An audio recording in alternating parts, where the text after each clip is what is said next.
l'absence, elle est inhérente à l'image. À partir du moment où on crée une image, c'est parce que les choses qui sont sur l'image ne sont pas dans la réalité. À part, sans doute, il y a une bascule au niveau de l'art abstrait, puisque l'art abstrait ou l'art conceptuel, prenant en compte la peinture en tant qu'objet, en tant que tel, ben, c'est la peinture est là, la peinture est là. Si on fait un carré blanc, si on fait un monochrome, on ne représente pas un monochrome qui serait ailleurs. Le monochrome, il est là. C'est la peinture en tant qu'objet. Bon, moi, je ne suis pas à cet endroit-là, ce qui fait que j'ai tendance à revendiquer le fait de ne pas être abstrait d'ailleurs, puisque je cite toujours dans la réalité.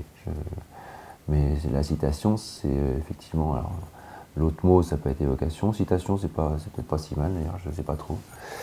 Mais c'est vrai, c'est pas de la représentation, c'est pas l'illustration, on a déjà évoqué ça. Du coup, ben, j'utilise ces choses abstraites, mais pour marquer cette absence.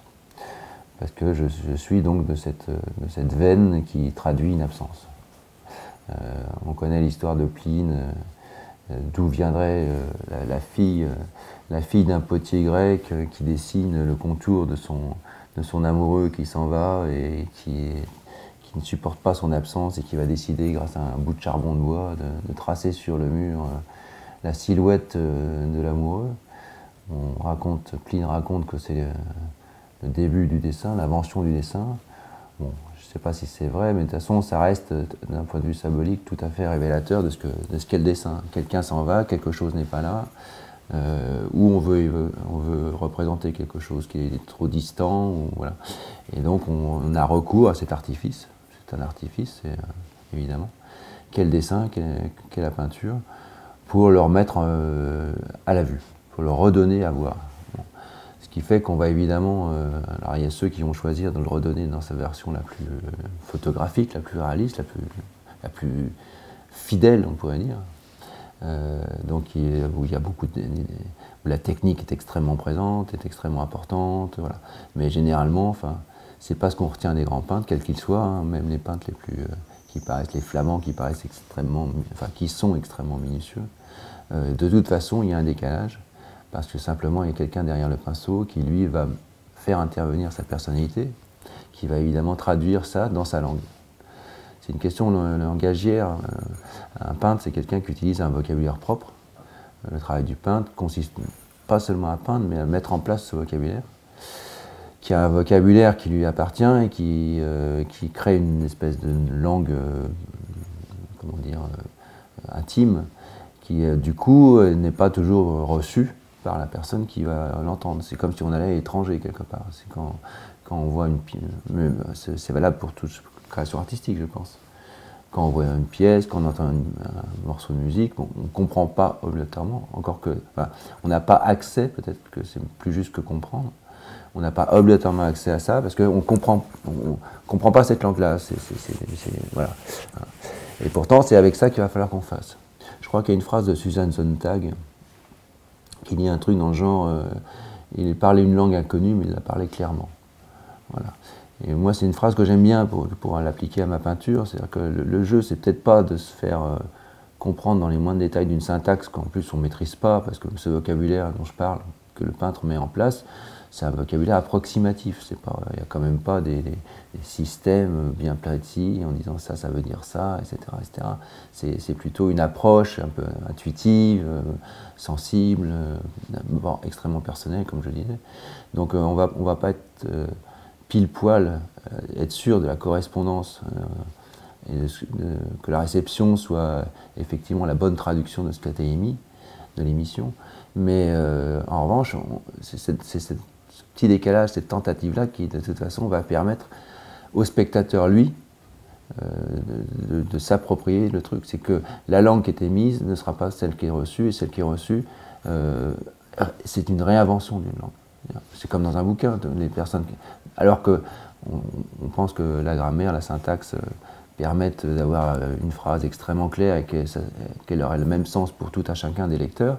En fait, si on reparle d'une lecture qu'on a eue avec un ami, bien souvent, il y a des versions différentes. Voilà.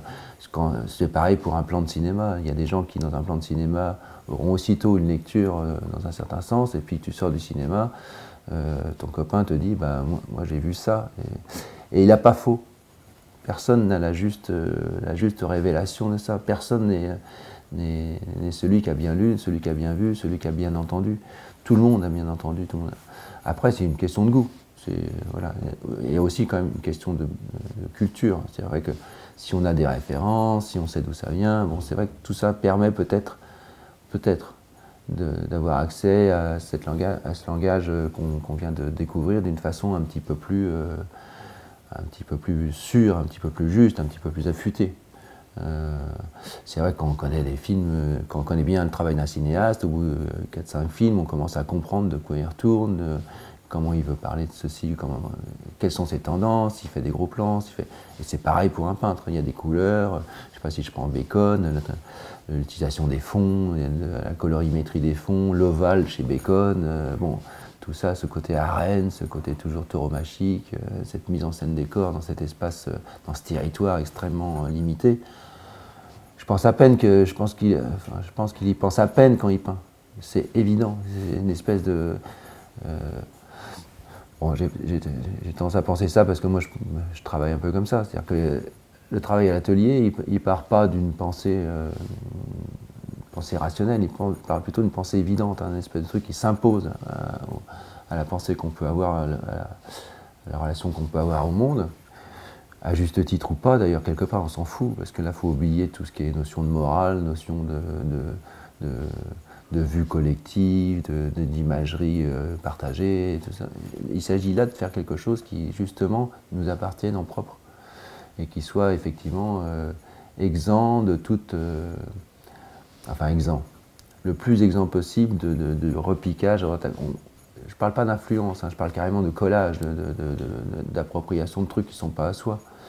On le voit beaucoup, hein, il y a beaucoup de peintres, aujourd'hui on peut peindre de façon extrêmement large et extrêmement différente.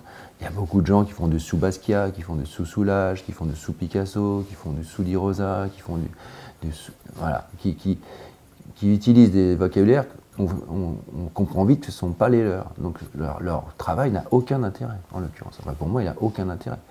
Le seul intérêt dans un travail, c'est que ce soit un travail qui soit approprié à la personne qui le fait, qui fabrique ces choses-là, et qu'en même temps, cette chose-là, quand il l'a mis en place, ne lui appartienne qu'à complètement, pas totalement, qu'il ne soit pas sûr de ce qui est émis, que ça laisse à désirer, que ça ne comble pas le regard du spectateur, qu'il ne soit pas encombré avec tout d'un coup une masse d'informations, quelque chose d'émis, que ça soit d'ailleurs même sous le signe du pathos, sous le signe du sentimentalisme.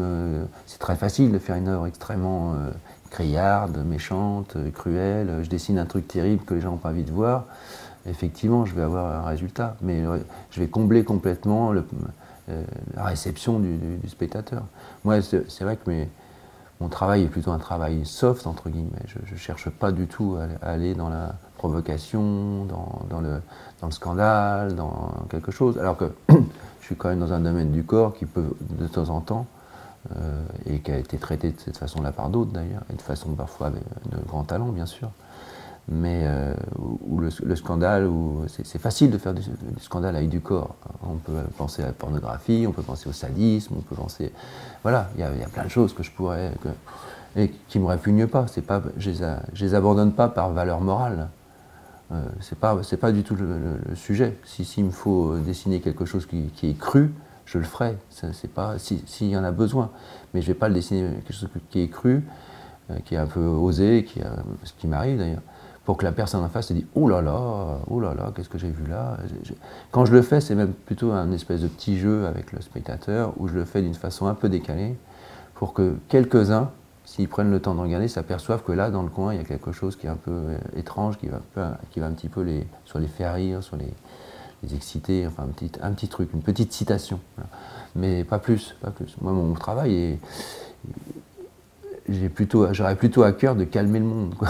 C'est un grand projet, c'est un objectif insensé, évidemment, mais je trouve que de toute façon, on est plutôt des speedés, on est plutôt des gens énervés, notre monde est plutôt un monde un peu anxiogène, et je trouve que, alors, je ne vais pas pratiquer une peinture thérapeutique pour autant, mais je trouve que c'est peut-être plus adapté, c'est pas adapté, mais disons que moi ça m'intéresse plus effectivement de poser un peu le temps, de dire aux gens prenez votre temps, regardez ça. C'est pour ça aussi que je travaille sur des grands aplats et des petits détails. Très souvent dans mes tableaux il y a une espèce de première vue un peu évidente avec des grosses masses, avec des couleurs qui sont souvent assez fortes, assez imposées facilement. Enfin, quand il y a un grand aplat violet, voilà, qu'est-ce qu'on voit en premier? Le grand aplat violet. Et puis après, quand on commence à fouiner, à s'approcher ou à reculer, des fois, ça dépend, la distance au tableau est primordiale. On s'aperçoit qu'il y a un petit trait, on s'aperçoit que le petit trait il commence en rose, puis finit en rouge. Alors, on ne sait pas trop pourquoi. Moi-même, des fois, évidemment, je ne le sais pas. Mais voilà, ce qui m'intéresse, c'est de traiter les deux choses pour que les gens... Mais ça demande du temps. Ça demande du temps. Bon, ça demande du temps à le faire, mais ça, c'est pas le problème ici. Ça demande du temps à voir. Et c'est pour ça que ça nécessite cette absence dont on parlait au début, qui est donc dans la représentation de ce que je montre, un corps qui n'est pas là, pour tout un tas de raisons, soit parce qu'il est fantasmatique, soit parce qu'il est complètement irréel, soit parce que la personne qui représente est absente, simplement. Et tout d'un coup, il faut qu'il y ait la présence du spectateur pour que cette absence-là redevienne une présence. C'est la présence du tableau qui parle de l'absence du sujet, et ça passe évidemment pour la troisième personne, qui est la personne qui regarde. Quand bien même c'est le peintre, d'ailleurs. Il ne faut pas oublier que quand même le peintre, c'est un spectateur. C'est quand même quelqu'un qui, de temps en temps, fait 3 mètres derrière son tableau et se dit qu'est-ce que je vois là, qu'est-ce que c'est? Moi ça m'arrive souvent. Quand je parle avec d'autres peintres, on en revient souvent à ces moments de passage autour. Quand on travaille par terre comme moi, on fait des kilomètres, on tourne autour de sa toile. Des fois on ne sait même pas le sens dans lequel ça va se terminer. On tourne autour pendant des kilomètres, des heures, pour simplement se retrouver à un endroit où il y aura une espèce, peut-être pas d'innocence, mais de recul au moins. Un truc où on se dit, bon, qu'est-ce que c'est que ce truc? Qu'est-ce que c'est que ce truc? Est-ce que ça parle vraiment bien? Est-ce qu'il y a assez de présence? Ouais, peut-être que c'est ça.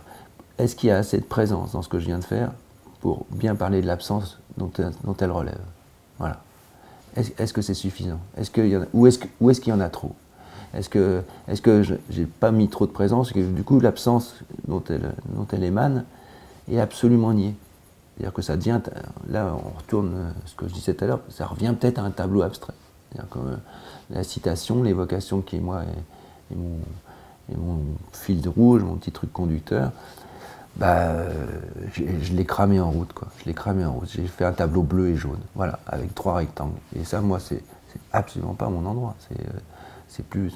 Encore une fois, j'ai rien contre les gens qui font ça, mais moi, c'est pas mon vocabulaire, c'est pas ma façon de parler, c'est pas où j'espère me situer par rapport aux travaux des uns et des autres, ou très humblement au niveau de l'histoire de l'art. Bon, je suis un tout petit caillou au milieu de tout ce truc-là, évidemment, une lentille, je sais pas quoi, un embryon, je sais pas quoi, mais voilà, faut pas que je dépasse cette limite, faut pas que je dépasse cette limite de la présence, faut pas que je comble.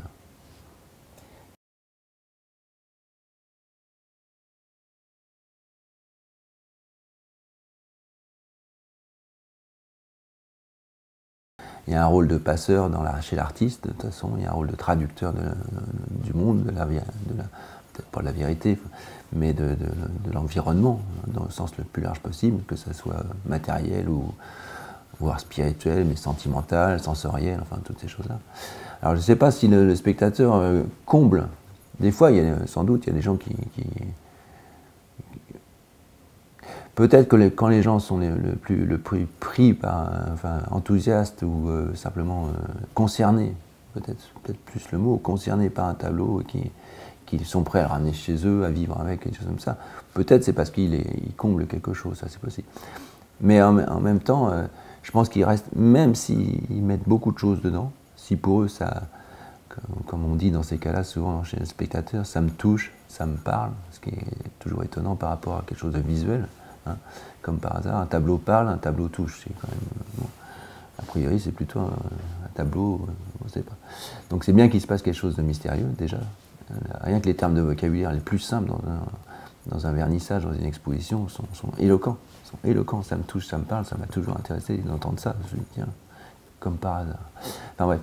Donc oui, le spectateur, peut-être qu'il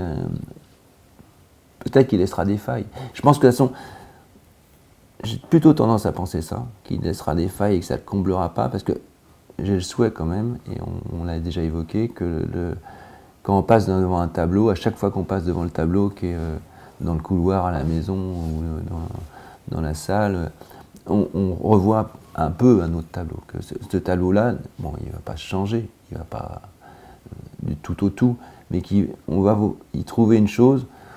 Bon, après, c'est suivant l'humeur du moment, suivant les peines, suivant les joies, suivant le matin, suivant le soir, suivant l'engueulade, suivant les retrouvailles, suivant... Bon, évidemment. Mais le tableau lui-même, on s'aperçoit qu'il est un tout petit peu mouvant, qu'il est un petit peu...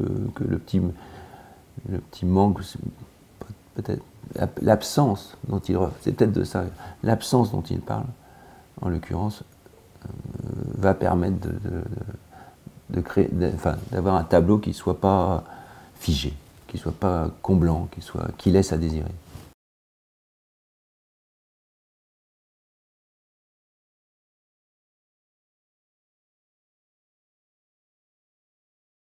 Je me suis aperçu récemment qu'on ne parlait jamais de tableau d'amour. Et je me suis aperçu, on disait roman d'amour, on dit chanson d'amour, on dit... Alors c'est un peu à double tranchant ce truc-là, parce que quand on dit chanson d'amour, on a un peu tendance à voir de la guimauve, des choses un peu naïves, un sentimentalisme un peu presque ridicule.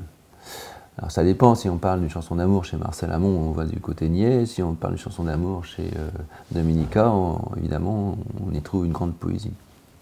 Il y a aussi des poèmes d'amour, évidemment, et ça on n'hésite pas à le citer.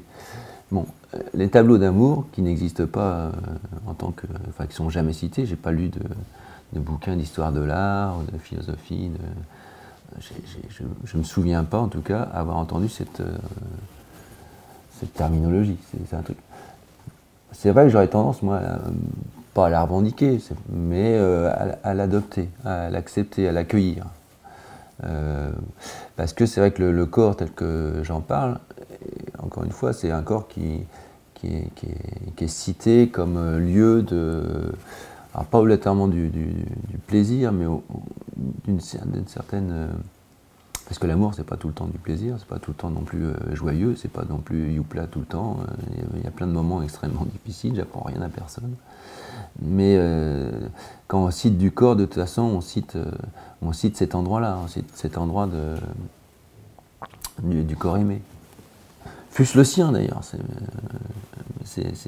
bien sûr, il y a toujours un auto-référencement, mais c'est vrai que bien souvent, et puis la peinture c'est quelque chose de sensuel, hein, c'est quelque chose on caresse, on touche, moi très souvent quand je reprends une courbe ou une chose simple, hein, tout d'un coup, si par exemple je pense à quelqu'un, c'est presque ce que j'aurais fait sur la personne en faisant autre chose que de peindre. Mais c'est vrai que bien souvent, j'essaye plutôt de trouver, par exemple, la composition.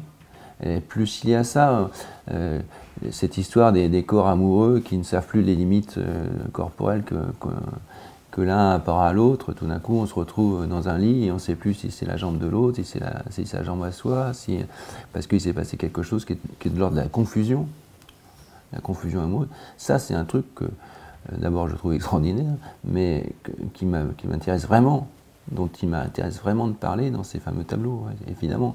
Parce que qu'est-ce que c'est que cet endroit-là où, justement, cette absence, on parlait d'absence-présence, cette confusion-là, elle parle de ça en même temps. il y a une présence à l'autre, une absence à soi, mais on ne sait même pas si c'est pas une absence à soi et une présence à l'autre. Enfin, il y a un moment où on s'en mêle les pinceaux, c'est le cas de le dire. Et moi, j'aime bien quand la peinture s'en mêle les pinceaux. J'avoue que j'ai une tendance à trouver ça plutôt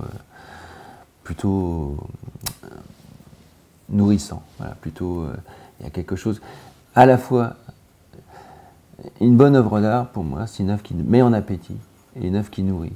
C'est les deux en même temps. Il peut pas y avoir, enfin, ouais, les deux. Il faut que tout d'un coup, ça donne de la vie et qu'en même temps, on ait envie d'aller ailleurs. C'est l'émancipation. C'est le but, c'est le seul but. C'est tout d'un coup, paf, plus de liberté, plus de pensée, plus encore une fois, hein, pas au-delà, plus de plaisir. Moi, je fais des tableaux relativement agréables à l'œil, mais j'ai absolument rien contre des gens qui partiraient pour dans le même objectif sur des choses désagréables. D'ailleurs, je connais il y a des gens qui ne peuvent pas supporter Bacon parce qu'ils trouvent ça super cruel. Bon, une fois qu'on a vu de quoi il retourne et par exemple, quand on lit Bacon, quand on lit les entretiens de Bacon, on s'aperçoit qu'il n'y a pas plus gentil que Bacon. Enfin, c'est le théâtre de la pseudo-cruauté qu'il est censé se présenter pour certains. C'est vraiment, attendez, c'est de la peinture, c'est pas grave, quoi. Il y a ça aussi. Hein. C'est pas grave la peinture, c'est important, mais c'est pas grave. Il faut quand même se calmer, quoi.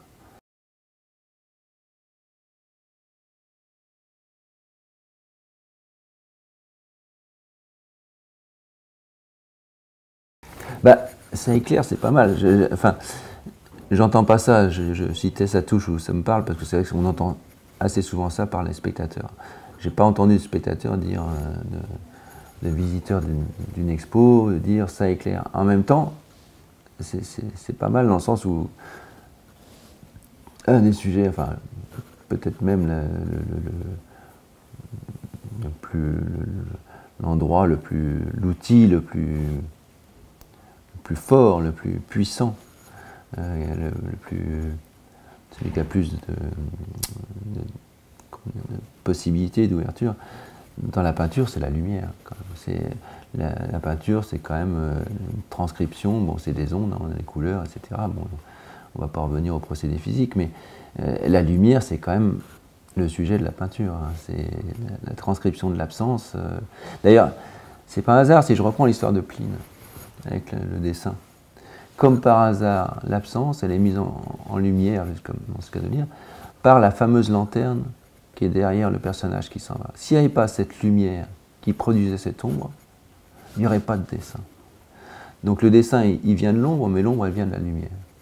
Donc c'est vrai que, même pour le dessin, on y pense peut-être plus facilement, on lit peut-être plus facilement la peinture avec la lumière, mais même pour le dessin, il est bien question de lumière. Hein. Et comment on éclaire, par exemple, ce fameux trait, parce que le trait qui est tracé sur le mur dans cette maison du potier, il y a l'endroit du creux, et il y a les deux bords de ce trait, et celui qui va marquer la lumière de cette absence, c'est celui qui sera dans l'obscurité. C'est celui qui sera le plus sombre, le plus noir. Le reste, on le voit, et ça, on ne le voit pas. Et c'est parce qu'on ne le voit pas qu'il va prendre la lumière. Je trouve que là, on peut en parler longtemps, quoi. C'est une belle imagerie. C'est une belle imagerie, cette histoire. La lumière, c'est sûr. C'est le reflet. Alors, on peut aussi le prendre. Peut-être, on peut aller aussi dans le sens métaphorique. La lumière, comme le siècle des Lumières. Le côté, là, on parle de l'émancipation, de l'ouverture au monde, du rapport à l'autre, du rapport à tout.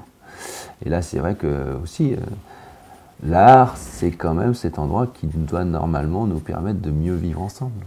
Enfin, en partie. L'art, c'est quand même une espèce de... C'est pas des oasis, mais c'est des territoires, tout d'un coup, où peut-être quelque chose s'arrête. Ouais. Je pense à Bonnard, je crois. Il y a une citation comme ça de Bonnard. Ça arrête le temps. L'art s'arrête le temps, quelque chose comme ça. C'est peut-être pas exactement.